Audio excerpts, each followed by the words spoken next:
You're listening to the Star Sports Podcast. I'm Caden Bessent, joined alongside Adrian Ramirez. Adrian, let's just start off with last night. Texas State baseball played Tuesday midweek game against Baylor from the Big 12 and got run ruled in 7 innings, 19-3. So first, I just want to start with your takeaways from that horrendous performance. Yeah, I mean, you said it well right there. Horrendous is a good word to describe that. There's really not a whole lot to say. I think until that implosion in the sixth inning? I think it started in the fifth. Started in the fifth. With 3 runs in the fifth, I think, and 10 in the sixth. Yeah, the implosion in the sixth, you cannot give up 10 runs in any inning period. Doing so with 2 outs, though, is almost unheard of. So for that to happen, that just put the entire, snowball in effect, which, quite frankly, I turned off the game after that. I didn't even make it through the end. Yeah, I did not enjoy watching that game. Just speaking of the pitching for Texas State, clearly struggled when you give up 19 runs, but they threw 9 pitchers out there, 8 of them out of the bullpen, so that's every bit of a bullpen game if I've ever seen one. The most innings thrown by any pitcher was Jackson Tier, who got the start and the loss. What did you think about Tier? Because he's kind of struggled lately, and that's why he's probably been moved from the weekend rotation to midweek starts. The difference, I think, between the level that he played at Trinity, no disrespect to high level Division III baseball. The hitters that he's going to face up in Division I are going to be more patient. They're not going to chase. They're not going to swing at his breaking balls in the dirt. He's going to have to throw more strikes, which is something he's been struggling with lately. So I think if he can dial it in and get in the strike zone more, the potential's there. He's got good stuff. While he doesn't possess, blow you away velo, his fastball works. Like it's hard to argue that. He just has to work on throwing strikes. Yeah, it's just the command, really. He had 4 walks last night, 6 strikeouts, but the command has just not been there for the entire pitching staff, if I'm being honest. I don't have the exact number on the amount of walks we've given up, but it's not good. Yeah, it can't be good. Yeah, I mean, you got to throw strikes, right? I mean, you're not helping yourself out if you're just giving them free passes, and that's eventually what led on to Baylor doing what they did. And I remember that strikeout that we had. I don't remember who was pitching. I think it was Tippy, but he struck out the first hitter of the inning on a drop third strike, and they throw it down to first, not in time or bad throw, and then that started the onslaught. That's what started the snowball. That's what led to those 10 runs. So you just have to help your pitchers out when it's there. The opportunity, hasn't been there a ton to help the pitchers just by their own doing, but when that opportunity presents itself, you gotta take advantage of it when you have a struggling staff. And I know before last night, Texas State's defense was ranked, I think, 5th in the entire nation in fielding percentage. That had been the one good thing really for them is that's what they had going. They haven't hit the ball well. They haven't pitched well, but their defense had been really good.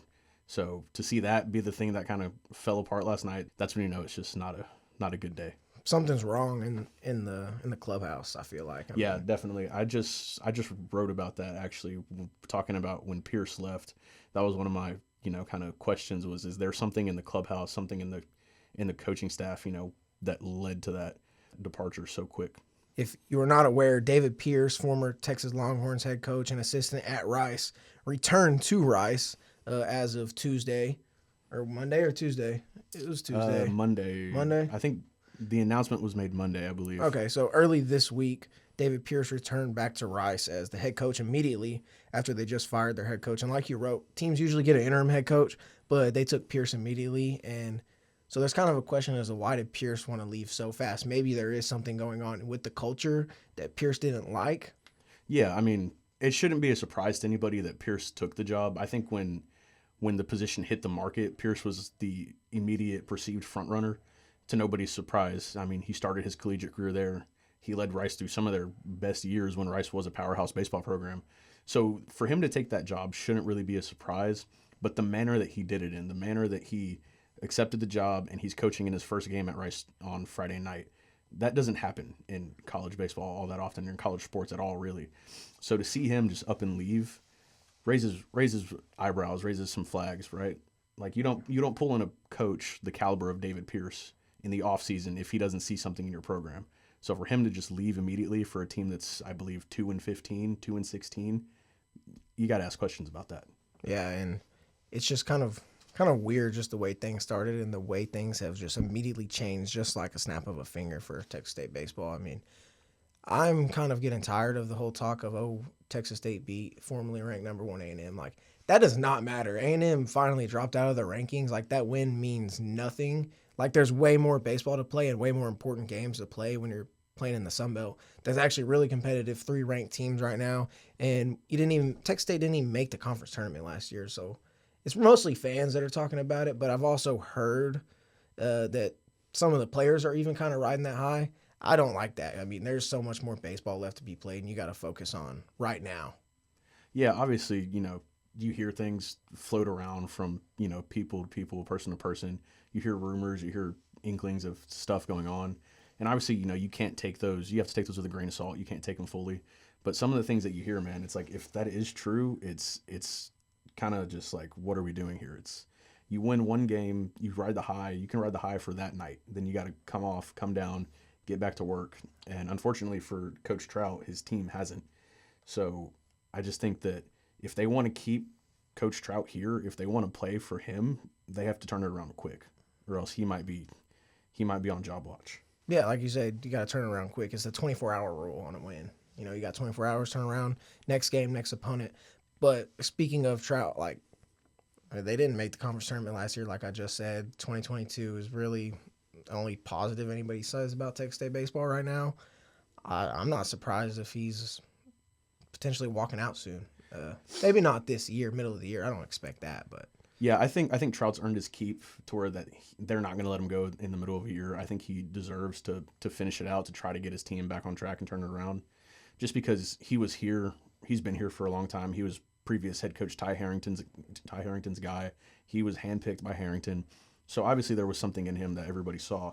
So I think he's earned his keep. I think he deserves the chance to turn it around. But I think that if they miss the conference tournament again, that might be it. I think that in a tournament that gets in 10 teams, you got to get in. And if you're not, then you're just bottom of the barrel. There's no other way around that. and I personally like Coach Trout. I like the thing he says. I like his approach to just philosophy and how he treats his players. And really, when I talked to him before the season, it was a lot about culture, building the culture. I'm wondering where that's at. I'm not saying that's his fault. I don't know whose fault it is. I don't want to throw anything on anybody, but it's just a question that I have because I think he's a good coach. He's seen success. He has the team to see more success, and something is just not clicking, and it's just the results are not there. Yeah, like you said, every time that I've had the opportunity to talk with Coach Trout, to sit down with him and pick his brain, ask him questions, he always says the right things. He always gives really in-depth, quality answers to questions that you ask him. He takes the time to talk, to communicate, to engage with the community around him. And it seems like it's the same way with his players, with his coaching staff. I mean, you talk to anybody on the squad, anybody on his staff, they all enjoy working with him. They have nothing but great things to say about him. But like you said, the culture is just something that's not there. And we're not placing that blame solely on anybody's shoulders right now. But as with most things, it starts at the top, right? So you have to look at that first. Obviously, Trout can do everything that he is trying to and everything that he wants to, and it's not going to get the players to play ball the way he wants them to. That happens. It's baseball. But when it continues like this and it's just like turns into a landslide, you got to start asking those questions. And one thing you don't want is people pointing fingers inside the clubhouse because that's when all things go wrong. Have they been pointing fingers? We don't know. I certainly hope not. I don't think those are the kind of people that our baseball team has or coaches our team has. But I think our coaching staff is good enough to win games for the most part. Coach Blakely, everybody loves Coach Blakely from what I've heard. Coach Trout, we were just talking about him. Everybody likes the guy, like what he says. And Coach Linehan. I mean, I feel like those are the right guys that you need to have to just be successful, and it's just not turning out. And then the one coach I didn't mention, of course, is Coach Massengale, the pitching coach. And yeah, anytime that you have issues in one department, it's easy to point fingers at that. But even with Coach Massengale, right? Like, you talk to his staff, you talk to his pitchers, they all seem to enjoy liking or working with him. They all like him. So you just have to wonder, like, what's going on? Like, if all these coaches and all these players have great chemistry together, why aren't the results coming out? So obviously, like Caden said, we don't want to point fingers. We hope nobody in the clubhouse is pointing fingers. But at this moment, you just have to look at all aspects, at every phase, at every coach, at every player, and see what's going on and what's going wrong. And so I just read your piece before I got here about Pierce leaving, and you had mentioned that one coach leaves, there's potential that another coach leaves. And all I will say is that nothing is officially true yet, but sources say that there's potential changing in the coaching right now. Not going to say too much else about that, but just something to look out for. And The latest news on that will be on University Start Sports X account. So if anything does change, that'll be the place to find that story and definitely keep you updated on that. And so just talking about wrapping up baseball, losing streak, bad losing streak. They've lost 8 of their last 9, and 6 in a row. 6 in a row. Yep. It's just bad momentum that they've got right now, and they've got to revive themselves at home against Arkansas State this weekend. And I mean, that's what you want to see them do. You don't want to see them losing a bunch of ball games and keep losing, because that's probably when the fingers start getting pointed, is when you're getting those long losing streaks like that. Yeah, no matter how much a team enjoys, being around each other, how much they like their coaches, how much they like playing with the guys around them, you start losing ball games, all that goes out the window in a hurry, right? As guys that have played competitive sports before, you lose ball games, you start looking for somebody to blame. It's just the human nature, right? And no matter how hard you try to, keep everything to yourself, keep all your thoughts within, sometimes things slip. And I'm not saying anything is going on like that in the program, but it's a locker room full of highly competitive guys, highly competitive coaches, and I'm sure none of them like getting beat 19 to whatever it was, 19 to 4, something like that. 19 to 3. 19 to 3. So that's something to look out for. You got to start seeing how these guys are interacting with each other on the field now.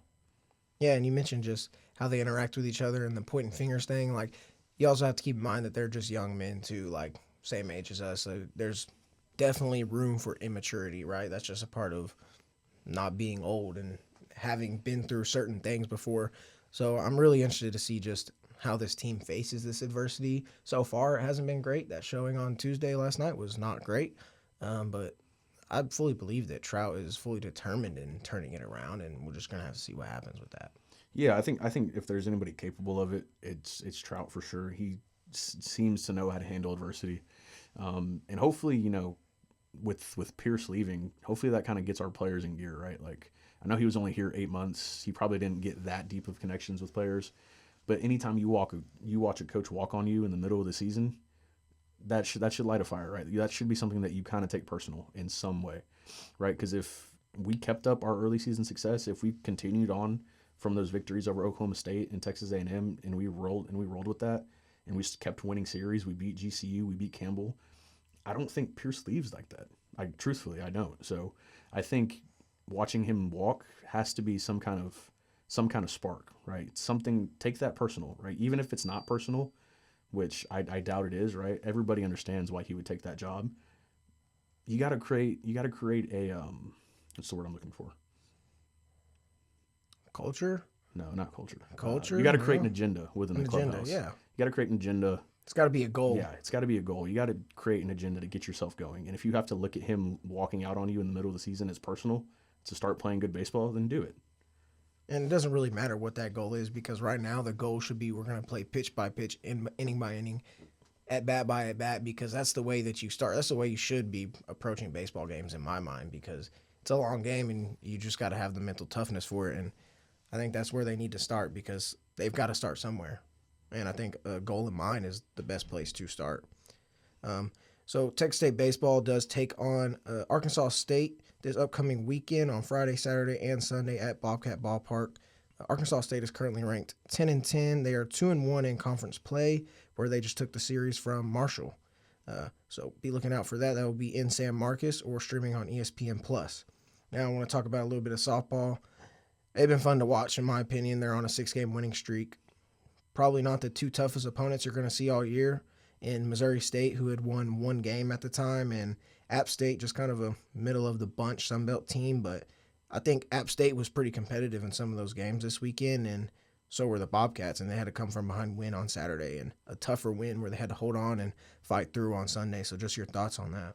Yeah, I mean, you like seeing a team that wins ball games, right, in general, but you really like seeing a team that can win ball games in different ways. You love seeing a team that can hang 15 runs on an opponent, blow them out of the water, win that game easily.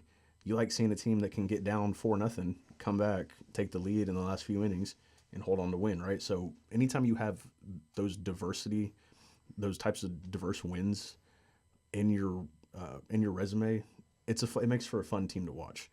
So for them, it's really like they're kind of carrying our athletic or spring athletic programs, right? A lot of people around here say we're a softball school now, and you can't argue it with their recent success. What head coach Ricky Woodard is able to do year in and year out, it can't be understated, dude. It's impressive. Yeah, I just get amazed by it every time, and especially with this team, the amount of underclassmen that they have that are in the lineup and they're just producing right now.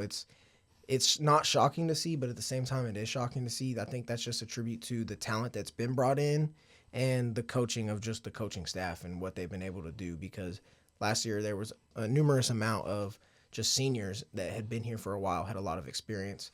This year, a pretty inexperienced team, and they're still winning ball games. So I know Coach Woodard's got it figured out, but it's only going to get tougher from here. Sunbelt is pretty good offensively and so far. Yeah, the Sun Belt in general is a really good spring sports conference. You look at baseball, you got 3 ranked teams. Look at softball, you have teams like South Alabama, Louisiana, Coastal, who are always fighting for regional berths, always fighting to host. So it's a really good conference, and I think building these early season wins is going to be huge for the confidence that they can take into these games. I'm just enjoying watching the younger players go out there and just perform because the team is young, but then you've also got to think about the future of the program. I know they are defending Sun Belt Conference champions.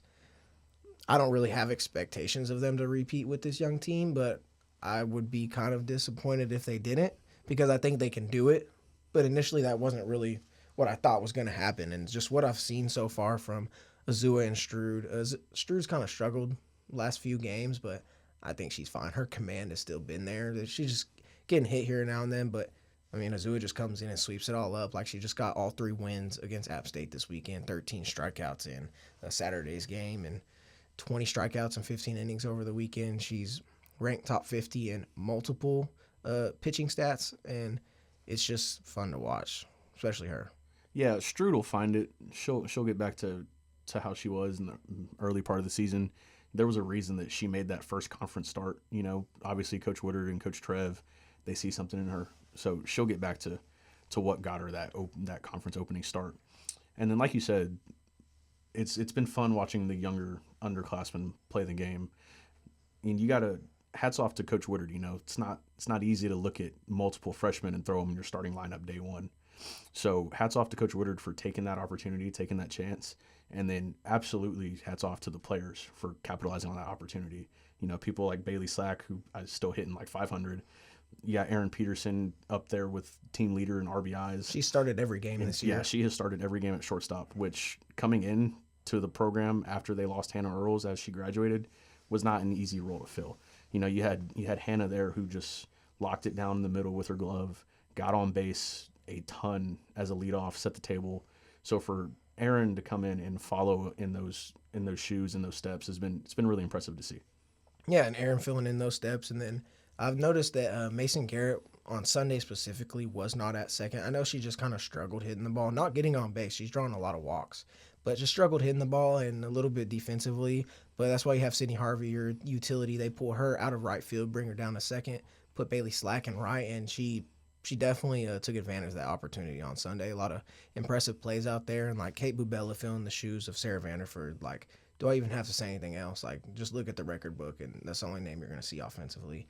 And just the way Keely Williams has filled in Piper's spot, you know, she's a great transfer out of A&M. Ayanna Coleman, like, look at the hitting right now for Texas State. She leads pretty much every statistic. Yeah, she hit a ball probably farther than I've ever seen a ball hit at Bobcat Softball Stadium this past weekend. I mean, I think it cleared the batting cage out in center field. Right. There's maybe one home run that I can remember that went that far, and it was last year against South Alabama. Unfortunately, it came against us. Pretty sure that one cleared the train tracks. But she's got impressive power. I mean, earlier in the year, she hit one straight into the wind, and it just kept going. I'm like, certainly this ball is going to get caught up in the draft and the jet stream and just stay up there, right? That ball just kept cutting through the wind.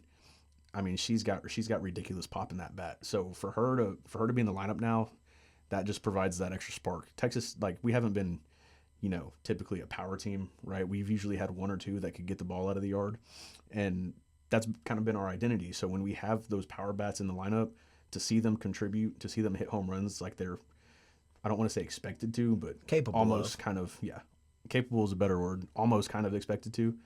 You know, it's good to see. It's good to see that. Yeah, and when I talked to Coach Woodard before the season a while back, that was kind of her agenda with the offenses. We don't want to hit single after single after single. We want to hit extra base hits. We want to hit the ball over the fence.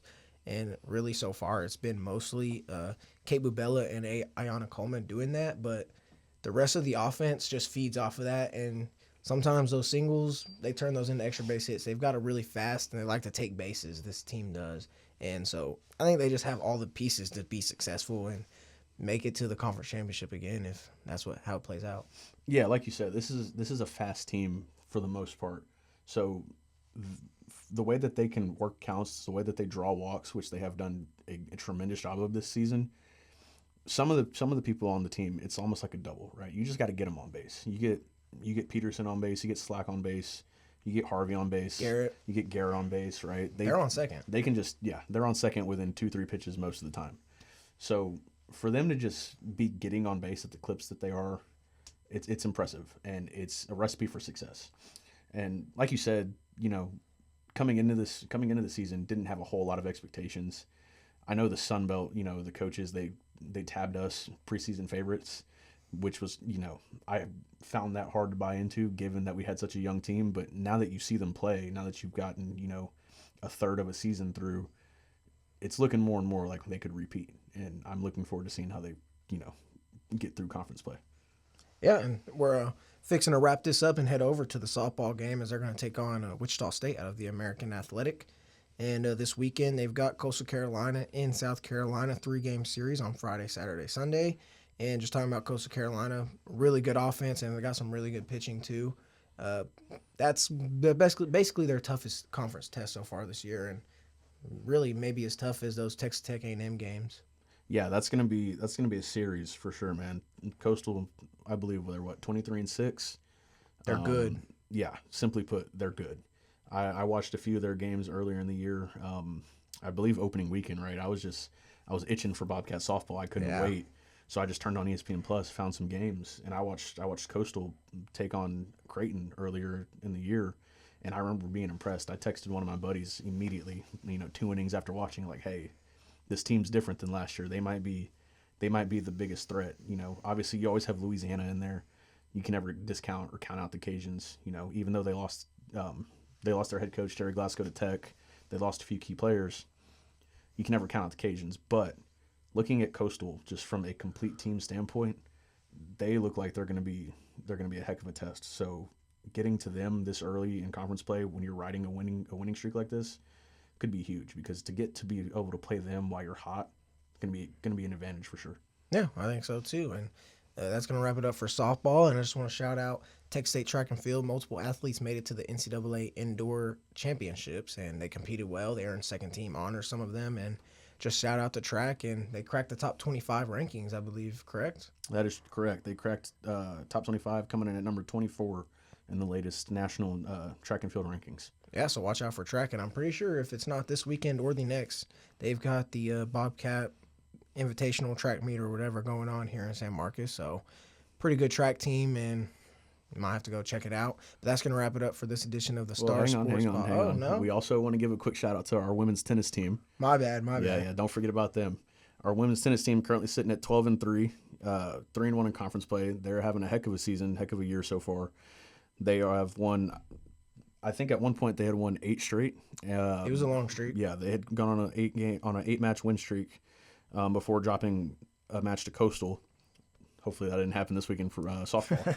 But since the Coastal loss, they've rebounded really well against ULM and Arkansas State, winning 4-0 and 4-1. So pretty dominant wins the last few matches for Texas State tennis. So we want to shout them out real quick too. Yeah, shout out Texas State tennis. My apologies. Are we good to wrap it up now? I think we're good now. All right, well, that's going to do it for this edition of the University Star Sports Podcast, and thank you for listening.